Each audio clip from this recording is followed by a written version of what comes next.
Bienvenue dans la Batcave, ton nouveau repère pour explorer les secrets de l'entrepreneuriat à impact.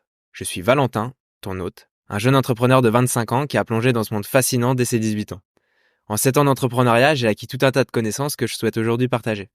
Chaque épisode sera une excursion dans les arcanes de cet univers fascinant où l'on démystifiera ensemble le mythe qu'entreprendre est facile.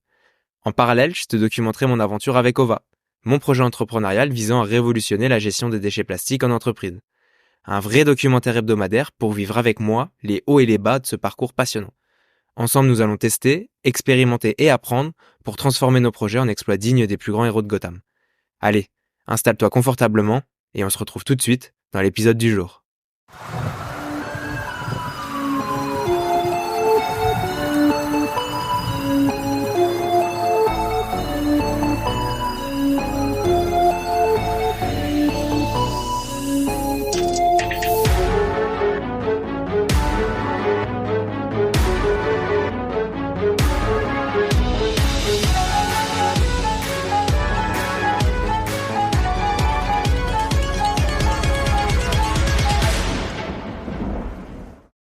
Et bien le bonjour à toutes et à tous, bienvenue dans la Batcave, le podcast le plus underground du game.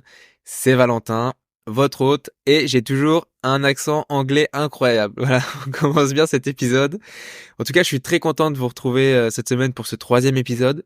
Déjà le 3e. C'est cool en vrai. Enfin, en tout cas, j'espère que vous prenez du kiff à écouter ça, que ça vous apprend des choses. On va arriver sur du contenu qui est un peu plus intéressant pour vous.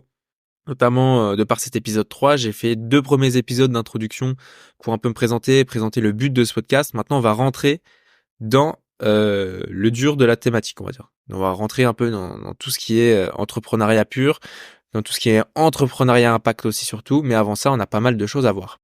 Voilà. Donc, pour commencer cet épisode, déjà, je vais vous faire une petite note de remerciement parce que vous avez fait des bons retours quand même sur les 2 premiers épisodes, que ce soit en DM, ou sur les publications tout simplement. Donc moi ça me fait plaisir, franchement merci. Et par contre le point négatif que certains m'ont dit en DM en rigolant, c'est que effectivement je vous avais menti. Alors pourquoi je vous ai menti? Parce que effectivement je vous avais dit que c'était des épisodes de 30-40 minutes, mais il semblerait que je me sois enflammé en fait pour les premiers épisodes. Donc je vous ai fait des épisodes en fait d'1 heure et 1h20. Donc effectivement là il y a un petit problème. Il y a un petit problème. Donc, je vais voir en fait comment ça va donner encore avec cet épisode. À chaque fois, je vous ai dit, je me fais une petite liste des choses que j'ai abordées avec vous.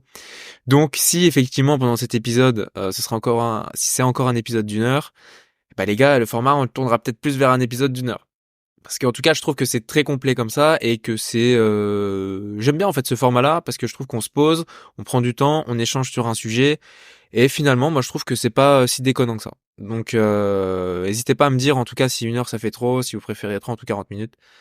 En tout cas, j'essaierai de m'adapter derrière. Voilà. Donc, je me donne quand même pour vous faire un truc digeste qui vous apporte un maximum de valeur et des fois, voilà, pour passer sur les différentes thématiques, sur les différentes choses qu'on a à voir, il faut prendre du temps et voilà, ça, c'est comme ça. C'est comme ça. Donc, au pire, voilà, dites-moi dans les commentaires si ça vous fait kiffer ou pas. Et on va continuer du coup cet épisode. Donc en tout cas, l'objectif vraiment de ce podcast, comme je vous l'avais dit, c'est de parler d'entrepreneuriat impact. Et forcément, pour parler d'entrepreneuriat impact, faut aussi comprendre ce que c'est l'entrepreneuriat, faut aussi comprendre toutes les notions qui lui sont liées. Donc tout ça, ça va être le but de cette première série je vous avais dit quoi? Je vous avais dit 10-12 épisodes concernant dégrossir le sujet de l'entrepreneuriat et ce que c'est. Donc aujourd'hui, l'épisode 3, quel état d'esprit faut-il pour devenir entrepreneur? Donc ça va être, on va essayer de traverser dans cet épisode en tout cas, cette notion d'entrepreneur et d'entrepreneuriat. On va vraiment essayer de passer dessus dans la deuxième rubrique. Donc comme d'habitude, la rubrique Batman versus Wild où on se pose des questions, on parle de certains sujets liés à l'entrepreneuriat. On aura aussi bien évidemment une petite revue de ma semaine aujourd'hui. Donc on va commencer par là d'ailleurs, une revue de ma semaine sur qu'est-ce qui s'est passé, parce que la dernière fois je vous avais teasé que j'allais prendre une mission dans une entreprise. Donc là voilà, j'ai commencé une mission. Donc on va en parler. Et puis, qu'est-ce qu'on va voir d'autre? On va voir d'autres, effectivement. On va aller dans la rubrique 3, les gadgets d'Alfred, et on va parler d'un outil super intéressant pour gérer vos projets, vos notes, organiser des informations, etc. Je pense que la plupart d'entre vous qui s'intéressent à l'entrepreneuriat le connaissent déjà, mais pour ceux qui sont totalement novices et qui n'y connaissent rien, je pense que c'est intéressant que je vous fasse un petit débrief, on va dire, un petit point sur un outil que j'utilise au quotidien et qui m'aide pas mal à structurer ce que je fais, à structurer des notes, de l'information ou autre quoi. Donc voilà, grosso modo, ce qu'on va aborder cette semaine, donc le sommaire de l'épisode du jour. Et aussi, oui, petit tips que je me suis noté, enfin petit truc que je me suis noté, pardon. J'ai envie d'amener en fait dans ce contenu chaque semaine une nouvelle rubrique ou en tout cas un nouveau type de contenu qui s'appellerait cette semaine j'ai cliqué sur. Donc ça, ce serait pour mettre en avant en fait des contenus que je suis, que ce soit Instagram, que ce soit peut-être YouTube, que ce soit peut-être sur d'autres réseaux, hein, peut-être TikTok aussi, pour vous mettre en avant des gens enfin des comptes que j'ai trouvés qui me semblent vraiment bien, qui semblent bons pour nous ou qui sont voilà, qui peuvent nous servir dans nos démarches quoi. Donc voilà.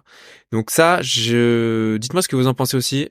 Je pense que je vous ferai une petite rubrique de 5 minutes dessus par épisode grand max en disant bah voilà, cette semaine j'ai cliqué sur lui, c'est ce compte-là, il fait ça, c'est intéressant, allez le suivre. Voilà, c'est pour donner aussi de la force à des créateurs de contenu, même si ils seront certainement plus hauts en termes de followers et de personnes engagées que la Batcave au moment où je fais ça. Mais voilà, je pense que ça peut être intéressant de partager en tout cas enfin ce que je trouve inspirant. Voilà, tout simplement.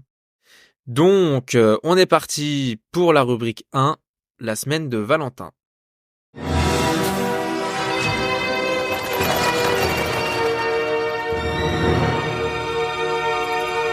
Donc, comme je vous le disais dans l'introduction de cet épisode et de cette rubrique, j'ai commencé ma mission dans une nouvelle entreprise, voilà, qui est totalement alignée avec ma vision et ma mission que je veux développer avec Ova.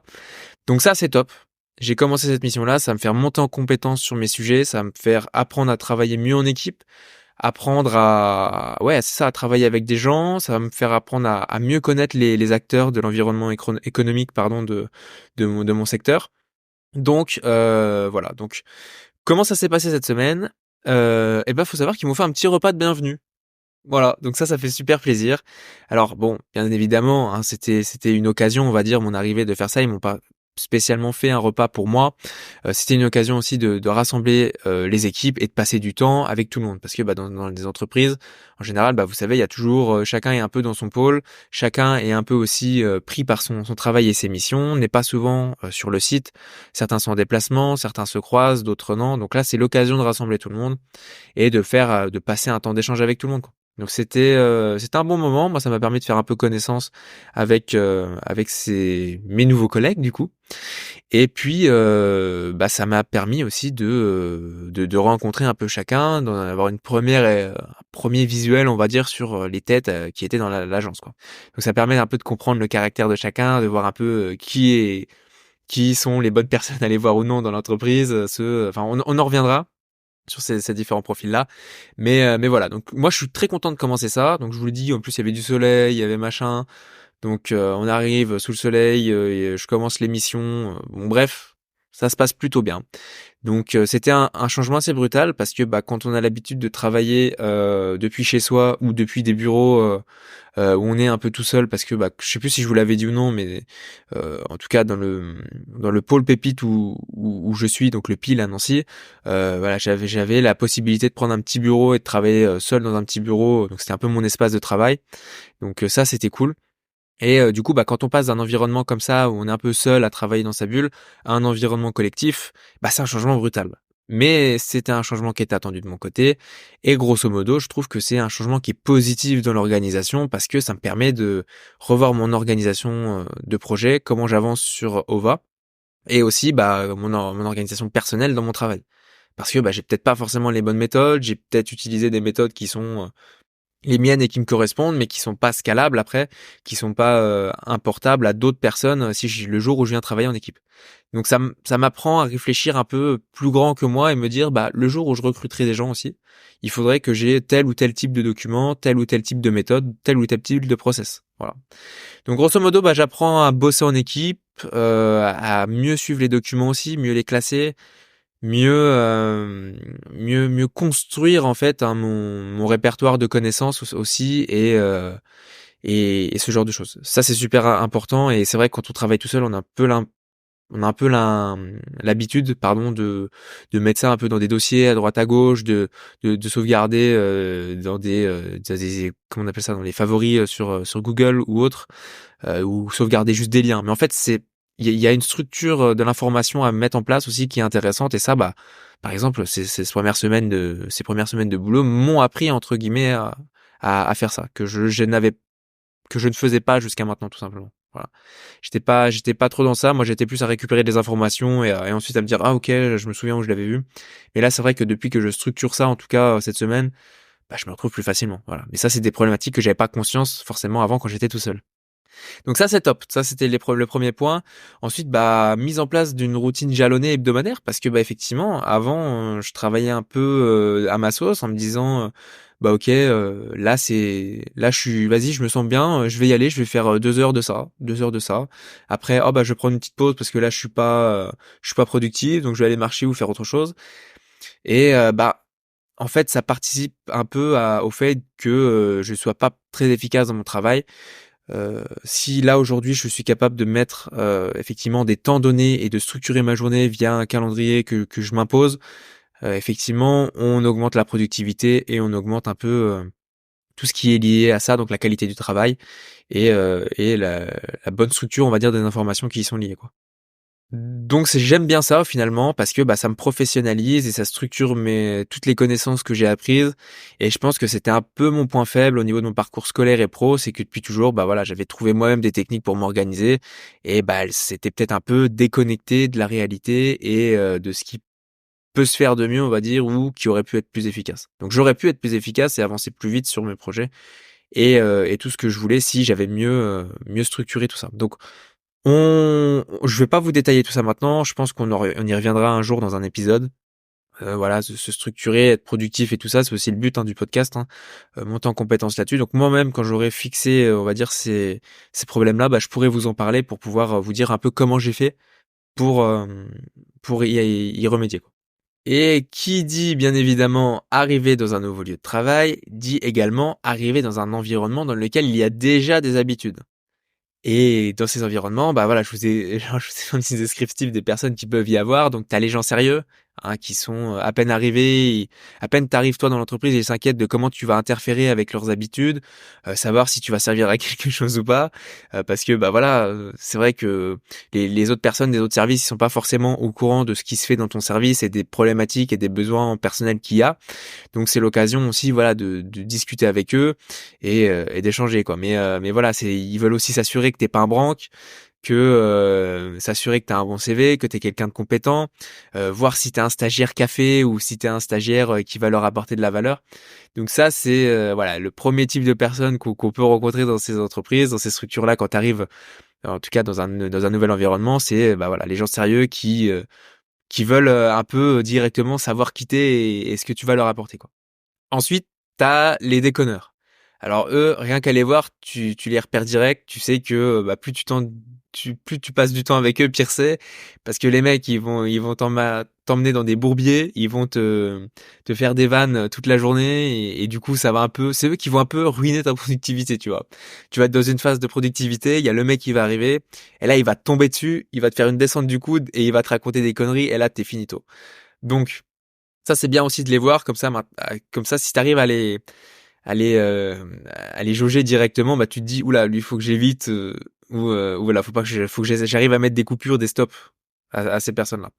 Donc ça, c'est la deuxième type de personne. Ensuite, t'as voilà les mamans qui s'inquiètent toujours pour toi, qui s'inquiètent toujours pour toi dans la structure. Donc si voilà, si t'as bien de quoi manger à midi, si t'es sûr que si t'es de bonne humeur, si ah bah ça va, ta journée s'est bien passée, ton intégration se passe bien, ça va, ils ont pas été trop chiants avec toi. Enfin voilà, tout ce genre de choses. Donc les mamans, franchement, on les kiffe. Et en parlant de manger à midi, tiens, d'ailleurs, bah t'en as toujours le midi qui mange des trucs des enfers. Voilà, ça embaume les bureaux. Tu sais, il arrive midi et quelques, midi et demi, tu sens une odeur parvenir jusqu'à ton bureau et tu te dis, oula, il y a quelqu'un qui a fait un truc pas clair. Et là, tu vas voir dans la cuisine et là, effectivement, ça te prend au nez, tu sens des odeurs que t'as jamais senties ailleurs. Et, et tu sais que le moindre dérapage dans la conversation ou le moindre sujet que tu lances, bah, tu finis dans le Mordor parce que, bah, tu restes avec ces personnes-là et du coup, tu te fais embaumer, quoi. Et après, c'est carrément tes habits qui sentent, quoi. C'est comme quand tu rentres dans un kebab. Tu manges dans le kebab 1 heure, tu ressors, tu sens le kebab. Donc c'est la même chose. Donc moi là-dessus, je suis plus Team Ra, les gars. Pourquoi Team Ra? Parce que bah moi je vais aux rues les midis. Donc le restaurant universitaire, je suis étudiant, donc je vois pas pourquoi je me priverais d'aller aux rues les midis. Dans certains rues, alors c'est vrai qu'on y mange mieux que d'autres, parce que bah t'as effectivement des chefs cuistots qui sont pas les mêmes habitudes, pas les mêmes environnements pour manger, pas les mêmes espaces, pas le même nombre de places. Enfin bref, tous ceux qui vont aux rues ou qui ont déjà été aux rues doivent savoir un peu de quoi je parle. Mais voilà, moi je vais aux rues, les gars, ça me fait une petite marche pour y aller le midi, ça me permet de prendre l'air, ça me permet de prendre un peu, ouais, prendre l'air et puis voir autre chose que le bureau en fait. C'est pour me faire un lieu extérieur au bureau pour sortir la journée et m'aérer l'esprit, quoi. Voilà, c'est pour ça que principalement que je vais aux rues. Et aussi surtout pour les questions financières parce que bah ça coûte pas cher les gars. Donc voilà, si vous pouvez aller aux rues, je vous recommande d'y aller, ça peut vous faire des économies. Ensuite, il y a les gens discrets. Donc ça, les gens discrets, c'est ceux qui travaillent tranquillement dans leur coin, mais qui sont toujours là quand on a besoin d'eux. Donc eux, ils sont vraiment, ils représentent une source de calme, tu vois. Le calme, la stabilité dans un nouvel environnement. C'est ceux sur qui, bah effectivement, si t'as besoin d'aide, ils vont être là. Tu sais, c'est ceux, bah effectivement, t'as des choses à demander, tu vas plus facilement vers eux, leur demander des choses parce que bah tu sais qu'ils sont calmes, qu'ils sont gentils et qui sont ouverts un peu aux échanges, tu vois. Mais c'est les gens discrets et eux, bah c'est pas eux qui vont débouler dans ton bureau, te raconter leur vie pendant un quart d'heure ou ce genre de choses, quoi. Donc là, par exemple, par rapport à ces profils-là, c'est plus intéressant pour vous de pouvoir des fois aller échanger avec eux ou pouvoir un peu provoquer des échanges avec eux tout en n'étant pas le profil numéro 2 que je vous ai dit tout à l'heure, les déconneurs qui font chier les autres quand ils bossent. Voilà, ça c'est pas pareil. C'est pas pareil. Donc ça c'est le quatrième type selon moi. Et après t'as le cinquième type. Donc là c'est les voyageurs. Donc ça c'est ceux qui sont toujours en rendez-vous client, ceux qui sont toujours à l'extérieur que tu vois jamais en fait. Et bah en fait t'as beau être là les premiers jours, en fait ils se rendent même pas compte que t'es là. Tu les vois quand tu sors du bureau, le soir ou où tu les croises aux toilettes. Ils arrivent, ils reviennent, ils repartent, ils te croisent aux toilettes. Bah, t'es qui toi? Salut, je suis une stagiaire. Donc tu vois, c'est ce genre de choses qui est effectivement un peu drôle quand tu rentres dans des nouvelles structures parce que bah voilà, tu es un peu dans le jugement de savoir qui est qui et puis bah c'est un peu le rôle de chacun aussi de se juger et puis de voir si effectivement tu peux matcher avec les autres et si tu vas bien t'intégrer dans cet espace-là. Mais voilà, comme je le dis, donc ça c'est vraiment tout ça ces types-là, c'est pourquoi c'est ces premières remarques sur les types de personnes ou autres, bah c'est parce que ça te permet en fait de comprendre ton environnement et de savoir avec qui tu travailles. Et tout ça, bah bien évidemment, bah c'est pour mieux connaître qui t'accueille et puis mieux comprendre comment tu peux t'intégrer dans cet environnement et dans les interactions qu'il y a déjà entre ces personnes. Donc voilà, ça c'est pour le premier point sur ce truc dans ces nouveaux environnements. Mais il faut savoir aussi que bah donc ça c'est la partie un peu drôle, mais la partie un peu moins drôle c'est que bah c'est toujours stressant un nouvel environnement. Quand tu arrives dans un nouvel environnement et que tu connais personne, bah t'es perdu. T'as plein d'informations à assimiler, t'as des schémas de fonctionnement et d'interaction à comprendre, trouver une organisation perso, comment tu n'interfères pas avec les autres de manière négative. Donc tout ça, en fait, ça se fait petit à petit aussi. Hein, ça va pas se faire du jour au lendemain dans l'entreprise. Déjà, il faut retenir les noms de tout le monde. Quand t'as 20 personnes à retenir, bon, en général, au bout d'une semaine, ça commence à bien rentrer. Au bout de 2 semaines, normalement, t'es bon. Mais euh, mais voilà, ça c'est principalement le petit truc. Il faut pas voir ça comme quelque chose de négatif ou quelque chose de terrorisant. Il faut y aller et puis voilà, prendre petit à petit les informations et puis les assimiler. Je pense que voilà, tout le monde après, c'est normal qu'on ait une petite dose de stress quand on recommence un nouveau poste, quand on arrive dans un nouvel environnement, mais ça, il faut se dire que c'est à vocation à diminuer au fur et à mesure des jours en fait, dans lesquels on passe dans ces écosystèmes. Et d'ailleurs, petit tips pour ça, pour que ça se passe au mieux l'intégration quand vous rentrez dans un nouvel endroit, entreprise ou écosystème, c'est d'essayer d'aller voir les différentes personnes de votre service, de l'agence, du bureau, de ton entreprise, et de voir si c'est possible de booker un petit créneau, pardon, de 30 minutes, 1 heure avec eux pour faire connaissance. Parce que en général, voilà, les gens ils aiment bien ce genre de créneau, ils aiment bien échanger avec toi. C'est un créneau un peu un point de détente dans leur journée. C'est quelque chose qui peut être, on va dire, pris comme une bouffée d'oxygène pour dans la journée. Et puis, bah, faut se dire que potentiellement, vous avez plein de points communs avec ces personnes-là et que, bah, potentiellement, vous avez plein de choses à vous dire, que ce soit des passions en commun, des connaissances en commun. Voilà, moi, par exemple, il y a des personnes dans mon agence qui connaissent effectivement le petit village où j'habite, qui connaissent des personnes en commun avec moi, et bah c'est drôle parce que le monde est petit, donc ça ouvre des sujets de discussion et du coup de renforcement des liens, on va dire, entre les personnes que vous croisez au bureau, quoi. Donc bref, voilà, donc soyez ouverts aux échanges, vous cachez pas dans votre bureau. Et en général, voilà, plus vous êtes ouvert avec les gens et plus vous êtes franc, sincère, et puis vous montrez que vous êtes plein de bonne volonté, mieux ça se passe, quoi. Donc voilà.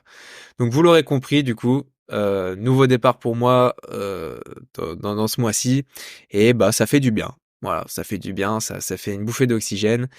Et voilà ce que je peux vous dire en tout cas pour cette première semaine. Donc je vous ai pas détaillé en détail ce que j'ai fait dedans.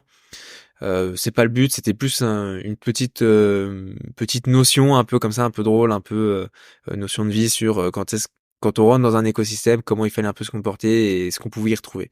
Parce que je sais que ça fait peur à beaucoup d'entre vous aussi, qui osent pas forcément, franchir le pas dans des environnements type rentrer dans des pôles pépites par exemple, aller voir dans des incubateurs, parce que vous avez un peu peur de ce type d'interaction. Ce que j'ai voulu vous montrer ici, c'est que, bah, en fait, il y a une façon de les appréhender. Et si vous arrivez avec le bon état d'esprit, et ben ça se passe tout seul en fait. Vous arrivez dans un écosystème, c'est pour bénéficier de cet écosystème. C'est voilà, comme toutes les personnes qui sont là, et vous avez le même objectif que les personnes qui sont là. Faire progresser l'écosystème, faire progresser l'entreprise, devenir meilleur ou autre. Donc normalement, tout le monde a au moins un ou deux points communs dans ces écosystèmes. Voilà. Donc voilà pour la première rubrique du jour. Donc maintenant on se retrouve dans la rubrique numéro 2, Batman versus Wild.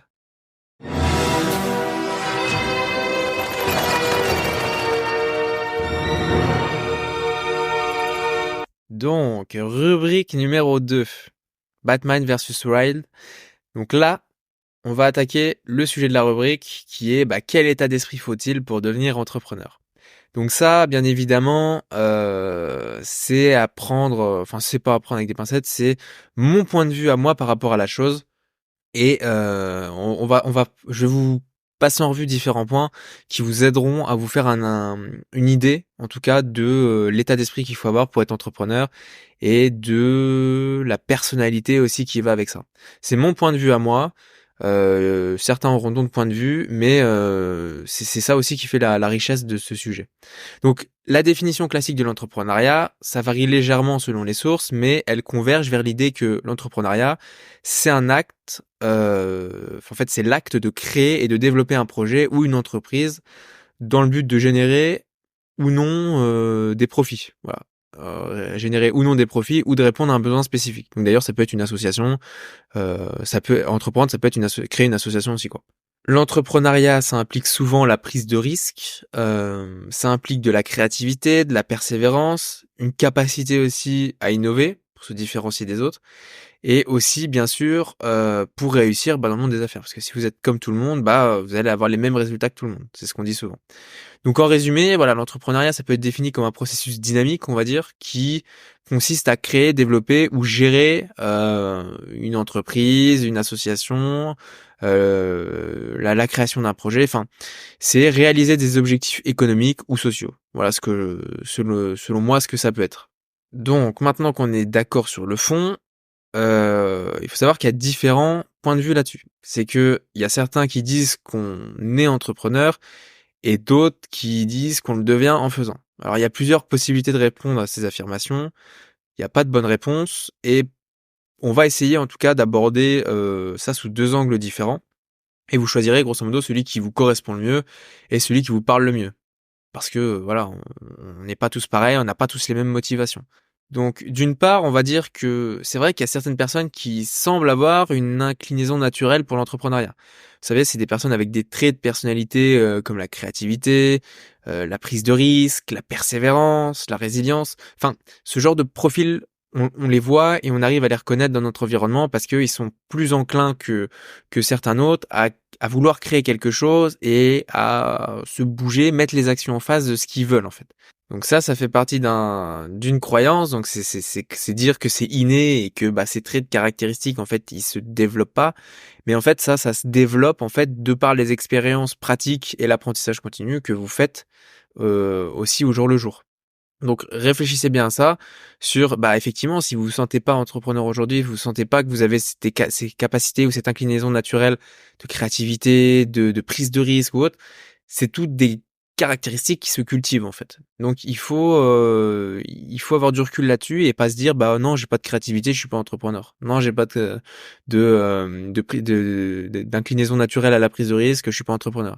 Ah non, j'aime pas enfin j'aime rester chez moi, je veux pas bouger, je veux rien faire, je suis pas entrepreneur.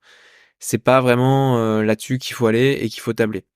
Donc c'est des traits de caractéristiques qui peuvent évoluer avec le temps et vous pouvez selon moi, en avoir à un certain moment donné dans votre vie, perdre ces traits de caractéristiques de par des expériences ou je sais pas, des drames que vous avez vécus, votre parcours de vie en fait.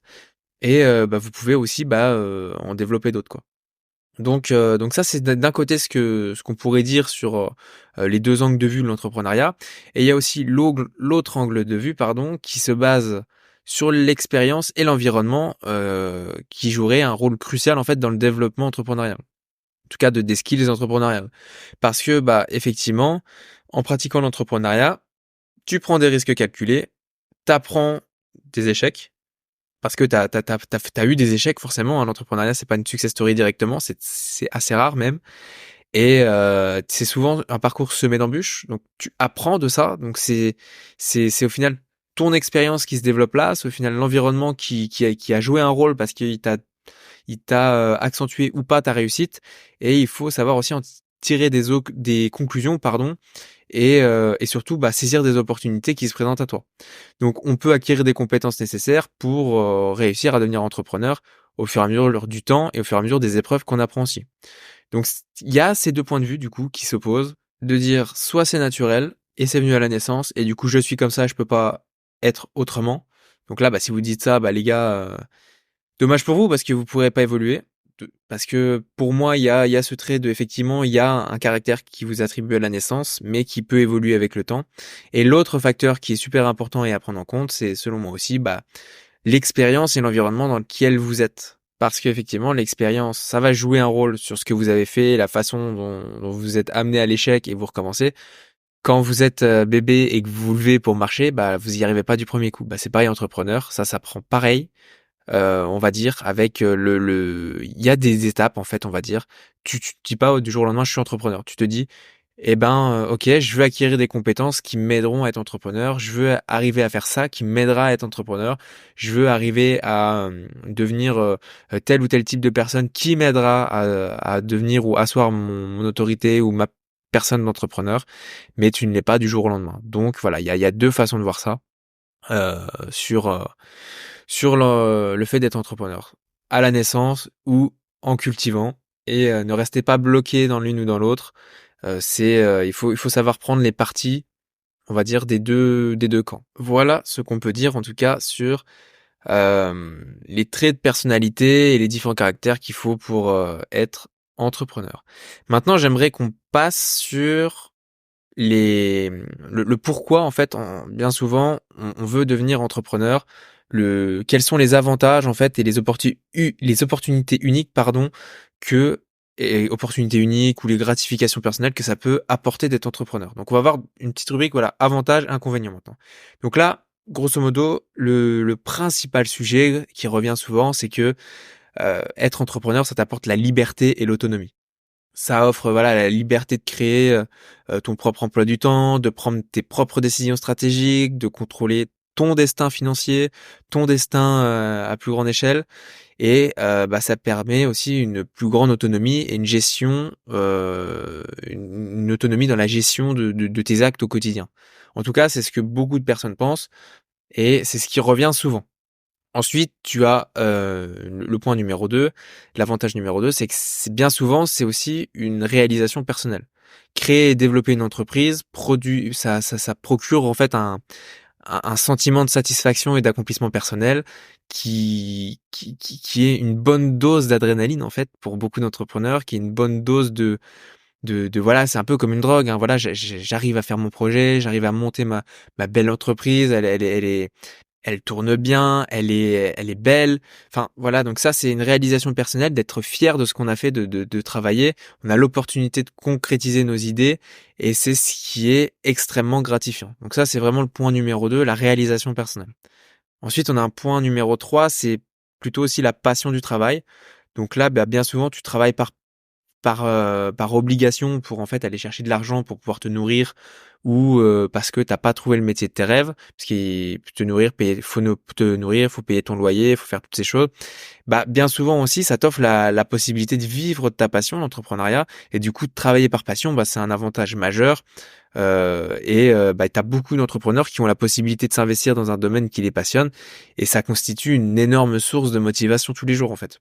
Quand t'as toujours kiffé, je sais pas, faire de la sculpture sur bois tous les jours, si aujourd'hui tu peux sculpter tes petits, je sais pas, des petits chevaux en bois, très cliché, mais si tu peux sculpter tes petits chevaux en bois et vendre ça à des gamins sur des marchés et que ça t'apporte une vision totalement différente que l'ébéniste ou le menuisier que tu étais avant.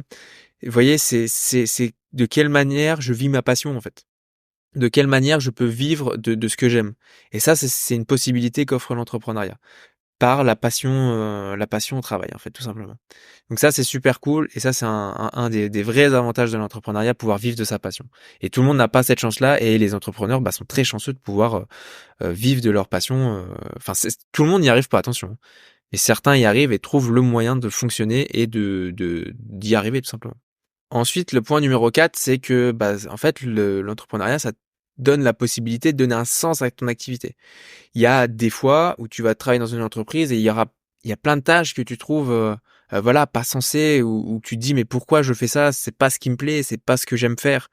Et là, le fait d'entreprendre dans un domaine qui t'est cher ou dans lequel tu te sens bien, ça peut justement te remotiver au travail, ça te donner une grosse motivation. J'ai retrouvé du sens à ce que je faisais, j'aide des gens, je permets à des familles de mieux vivre, de mieux se nourrir, de mieux ci, de mieux ça. Donc ça, c'est un réel avantage, c'est que tu peux, de par ton activité, voir directement comment tu amènes du bonheur, de la joie, ou une amélioration de la vie d'autrui, en fait. Et ça, tu peux le voir directement. Donc ça, c'est un gros avantage de l'entrepreneuriat et surtout dans l'entrepreneuriat impact. Ah, voilà, c'est pas pareil partout. Ensuite, tu as le point numéro 5. Donc là, ça t'amène voilà, beaucoup de reconnaissance. Ça rejoint un peu le point numéro 2 en fait. Au niveau de la réalisation personnelle, il y en a beaucoup aussi des entrepreneurs qui bénéficient de reconnaissance de leurs pairs, d'autres entrepreneurs, d'autres personnes dans le secteur dans ce qu'ils font un peu, parce que justement ils ont été entrepreneurs et ils se sont bougés pour créer des choses qui les passionnaient en fait. Et ça, voilà, ça peut être une source de motivation, ça peut être une source de joie et de fierté en fait pour les entrepreneurs parce ils se sentent reconnus et voilà, il y en a qui ont besoin aussi d'être reconnus pour ce qu'ils font, tout simplement. Donc ça, c'est aussi un gros point à pas négliger. Et ensuite, tu as aussi tout ce qui est le dernier point, le point numéro 6, les avantages financiers que ça offre parce que voilà, hein, quand tu es entrepreneur, tout ce que tu veux, c'est bien évidemment amener une réponse à un problème, mais il faut aussi qu'il y ait un gain financier. Une entreprise, ça vit pourquoi? Parce qu'il y a de l'argent qui rentre dedans, parce qu'on génère de l'argent avec cette entreprise.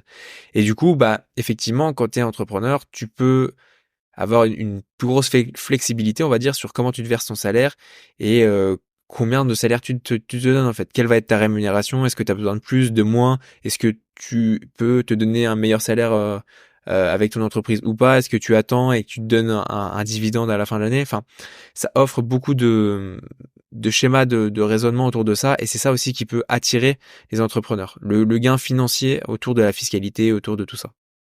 Donc ça, c'est vraiment voilà des choses qui se font bien aussi. C'est des choses qui se font bien aussi. Donc maintenant, on va passer sur la rubrique inconvénients. Donc là, les inconvénients, bah forcément, hein, vous vous en doutez. Le numéro un, c'est l'insécurité financière. Effectivement, quand tu es entrepreneur, bah tu sais pas ce qui va se passer demain. Moi, alors pour la petite anecdote, j'ai rencontré des personnes qui ont fait des superbes entreprises, qui ont levé des millions, et puis qui du jour au lendemain en fait ont eu des grosses problématiques, pas liées à eux directement, pas liées à leur business directement, parce que les solutions qu'ils apportaient étaient très carrées, étaient très bien ficelées, etc. Mais plutôt de leur environnement en fait.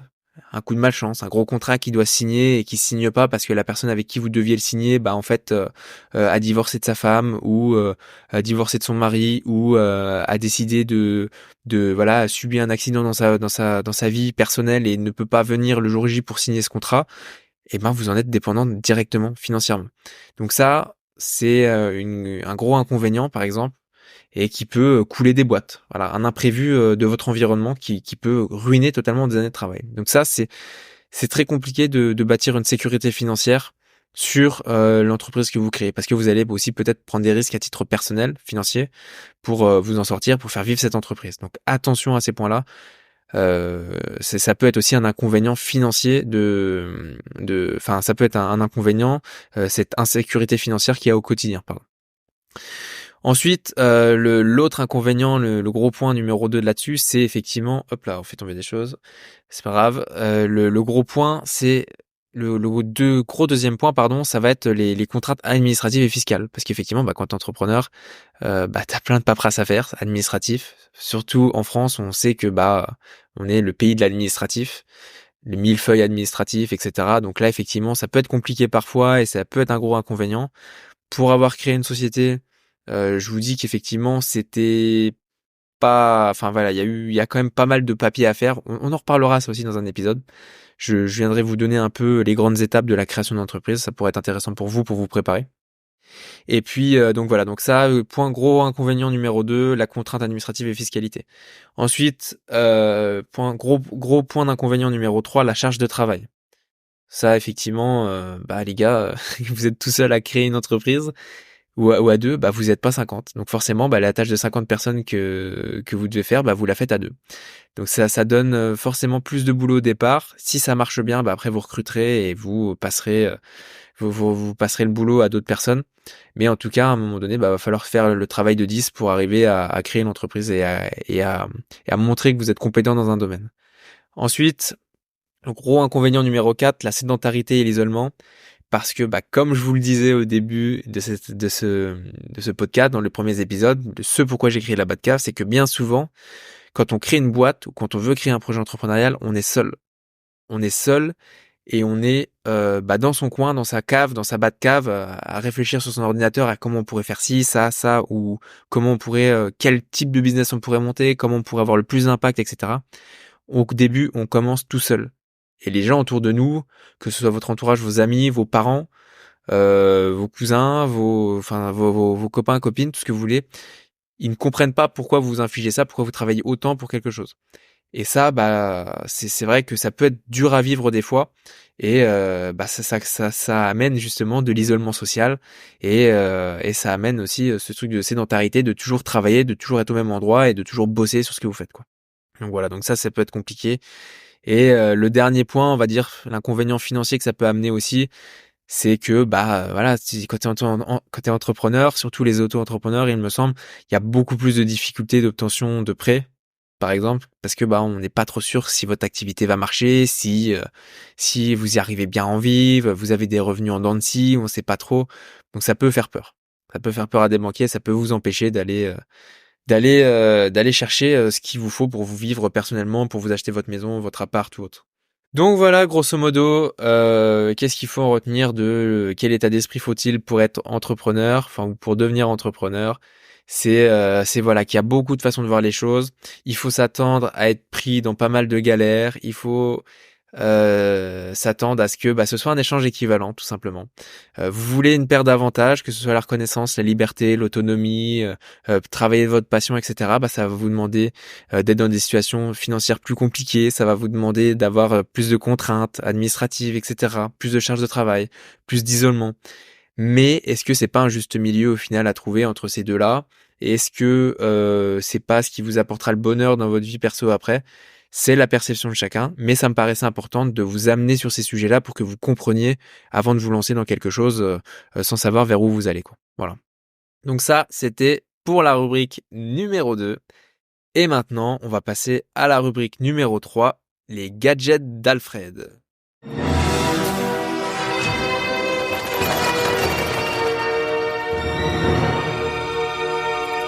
Alors, du coup, cette semaine, le gadget du jour, ça va être quoi? Ça va être le fameux outil de gestion de projet qui s'appelle, roulement de tambour, Notion. Donc, comme je vous l'ai dit, il y en a beaucoup à mon avis qui doivent le connaître, mais je pense que Notion, c'est un outil qui est trop utile, que c'est un must-have pour chaque entrepreneur qui commence en fait son projet, tout simplement. Je pense que c'est un outil qui est ultra malléable et personnalisable, et je pense que c'est ce qui va vous faire gagner du temps si vous arrivez à bien le maîtriser. Donc, je touche pas d'argent pour faire la promotion de cet outil, juste que voilà, c'est un outil qui est dans mon quotidien ancré et qui m'aide sur pas mal de sujets, quoi. Donc, grosso modo, c'est quoi Notion? Pour ceux qui connaissent pas, c'est un outil de gestion de projet polyvalent et complet qui offre de nombreuses fonctionnalités, en fait. Pour organiser efficacement tes projets professionnels ou perso, c'est un outil qui est top. Donc, on va voir un aperçu de quelques trucs qui sont possibles ou non sous Notion, et il y en aura encore plus, en fait, selon votre créativité, tout simplement. Donc le premier gros point que ça va vous apporter Notion, ça peut être une organisation structurée. Donc ça va vous permettre de créer des bases de données, des tableurs Excel, enfin des genres de tableurs Excel, c'est pas Excel, on se comprend, des listes de tâches, faire des to-do lists, voilà, avec des petits trucs à cocher, des calendriers, de la structuration d'informations liées à un projet, assigner des tâches, des timelines, des roadmaps, des notes, enfin tout ce que vous voulez en fait, quasiment tout ce que vous voulez, vous pourrez le faire sur Notion parce que c'est un outil qui est ultra malléable. Et ça t'offre en fait une grande possibilité de flexibilité pour répondre à tes besoins variés en fait en fonction des projets que tu peux faire sur la gestion de ton projet. Et du coup, ça va te permettre de structurer ça avec les outils que tu veux, avec ton organisation que tu veux. Et ça peut te permettre aussi, parce que j'ai oublié de le dire, mais c'est un outil qui est collaboratif. Donc tu peux faire travailler les personnes de ton équipe avec toi. Donc c'est ça qui est top, c'est ça qui est top. Le gros point numéro 2, c'est la centralisation des informations. Donc avec Notion, en fait, toutes les données elles sont centralisées dans un endroit, et c'est ce que je vous disais, c'est que du coup ça facilite l'accès à toute l'équipe, à toutes les mêmes infos, à tout ce qu'il faut, toutes les infos nécessaires pour le projet, pour si t'as besoin rendez-vous client ou autre, tu utiliser Notion. Tant que t'as internet, ou même d'ailleurs je suis même pas sûr que tu sois obligé de marcher avec internet. Je pense que ça doit être aussi stocké dans l'ordinateur. Donc ça te permet d'avoir toutes les utilisateurs dessus, tes collègues, tes employés, ta mère, ton père, en fonction des activités que tu prévois avec ta famille, qui peuvent être dessus et qui peuvent avoir accès aux mêmes informations. Donc ça c'est top pour organiser euh, ton temps, organiser des objectifs par exemple, faire des trackers d'habitude, ce genre de choses, faire je sais pas, enfin il y a plein de choses à faire, on peut imaginer tout ce qu'on veut avec Notion, quoi. Donc à vous après avec votre créativité de centraliser les bonnes infos avec les bonnes personnes. Voilà. Ensuite, le point numéro 3, c'est la personnalisation et l'évolutivité de l'outil. L'outil, il évolue en permanence. Ils offrent de plus en plus d'outils dessus de personnalisation, pour les créatifs aussi de templates, pour pouvoir faire certains types de gestion de projet, de gestion de charge, gestion de personnel, gestion d'équipe ou autre. Vous pouvez le personnaliser comme vous voulez, et en fait ce que je veux vous faire comprendre là-dessus, c'est que c'est une énorme force parce que vous pouvez créer un système qui vous ressemble et qui marche selon vous. Vous n'êtes pas obligé de vous calquer sur des choses qui sont déjà existantes pour d'autres personnes. Vous pouvez créer quelque chose de zéro, de vous-même en fait. Et vous n'avez plus du coup cette barrière, parce qu'on vous dit souvent, ouais, pour entreprendre, il vous faut ça, et un outil de ci, un outil de machin, un outil de blabli, blabla. Là, vous pouvez avoir tout au même endroit, et puis ça peut être selon vous, en fait, et adapté à vous. Donc, il faut lever les barrières en fait quand vous commencez un projet, quand vous travaillez sur quelque chose. Et je pense que créer un petit espace Notion sur votre ordinateur ou dans l'appli Notion, tout simplement, ça va vous permettre de travailler selon vos méthodes et ça vous fera avancer plutôt que d'essayer de rentrer dans les méthodes de quelqu'un d'autre dont vous ne comprenez rien en fait, tout simplement. Donc voilà là-dessus.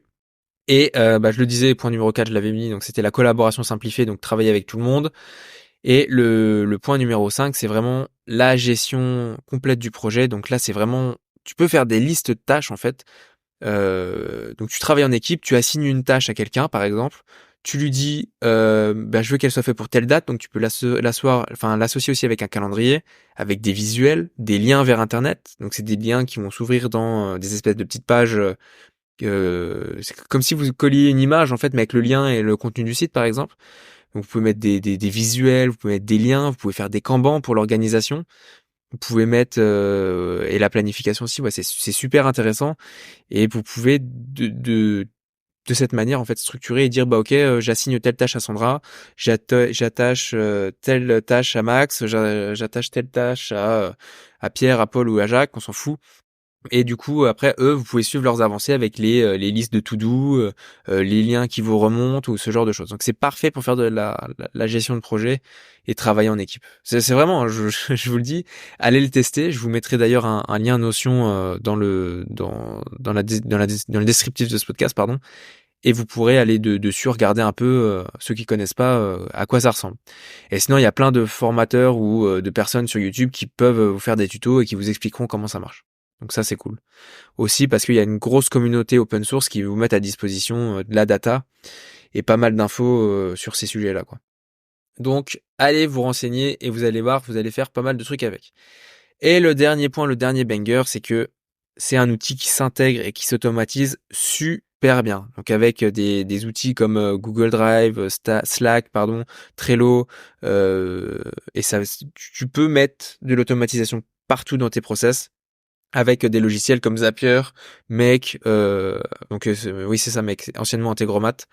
Donc ça c'est des vrais outils qui peuvent vous aider à bien automatiser des tâches, à vous faire gagner du temps, et puis et puis voilà, aller plus vite dans ce que vous faites et d'avoir plus de résultats. Donc c'est cool.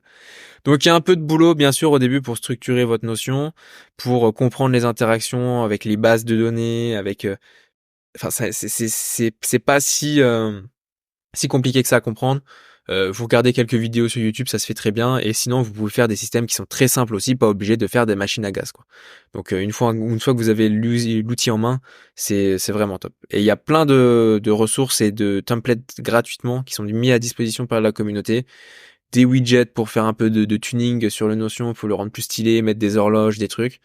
Donc ça c'est cool aussi. C'est une belle communauté open source et je pense que il y a beaucoup de valeurs qui s'échangent dans cette communauté-là, donc allez voir, allez vous renseigner.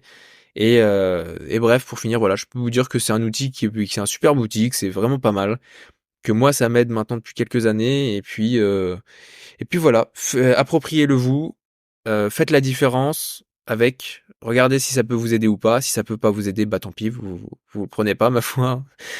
Chacun fait ce qu'il veut. Et puis en tout cas, ça vous permettra de structurer votre pensée, structurer vos projets, vos données et tout autre. Donc voilà ce que je peux vous dire sur Notion. J'ai essayé de faire vite, hein. De toute façon, le but c'est pas de faire une démo particulière. Il y en a plein qui sont faites sur YouTube ou sur les autres plateformes. Donc allez-y, allez vous renseigner sur tout ça, quoi. Voilà. On va passer maintenant à la dernière rubrique, rubrique 4, Road to Dark Knight.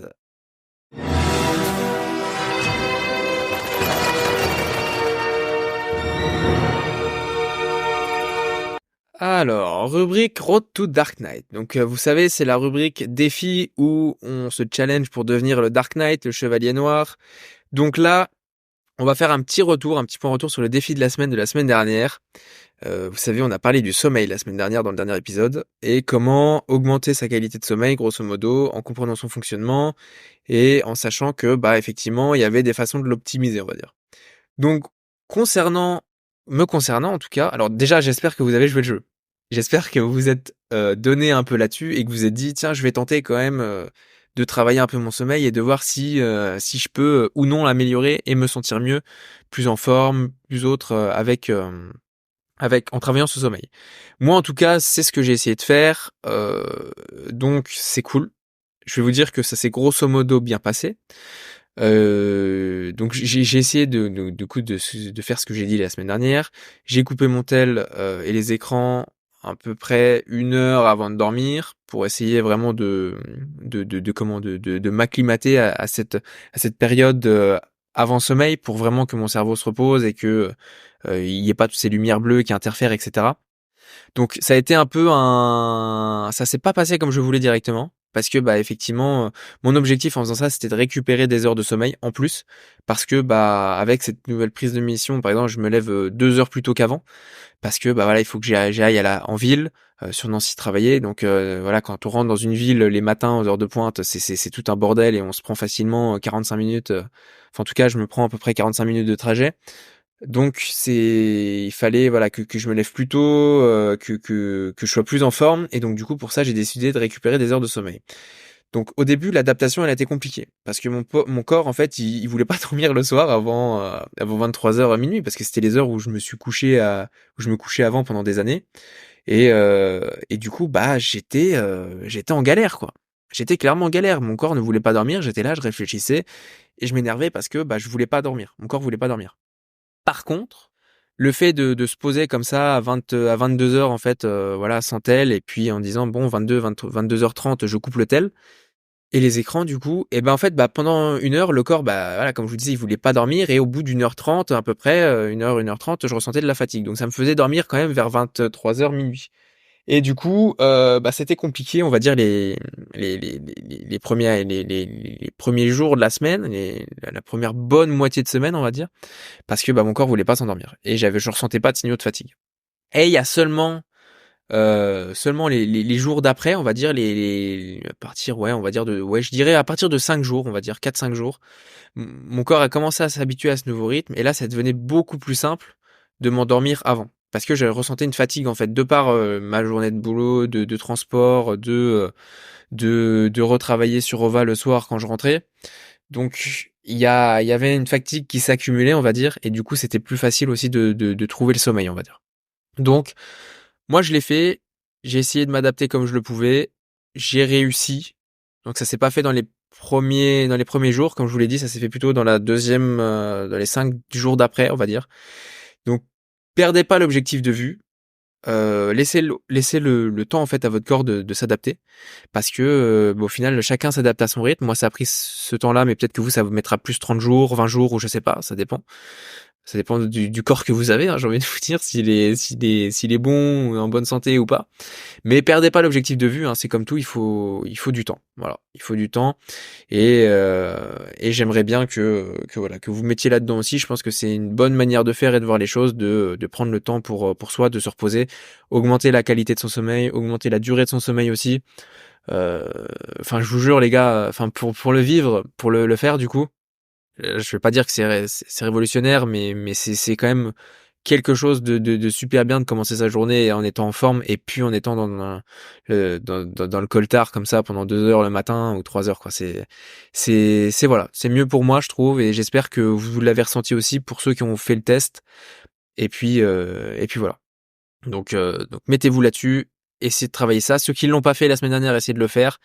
Vraiment, ça va. Vous verrez que vous en sortirez meilleur après, et que de toute façon, les gars, je vous le redis, si vous voulez être le Dark Knight, il va falloir se mettre les bons défis et faire les bonnes choses. Donc en tout cas, moi je veux le devenir. Donc je veux le devenir. Je veux le devenir. Donc excusez-moi, mon français commence un peu à partir là. Je crois qu'on est encore sur un épisode d'1 heure et quelques. Je crois que ça va pas le faire les gars. Je crois que je vous ai encore menti une fois de plus. Donc voilà, donc on va vite terminer cet épisode.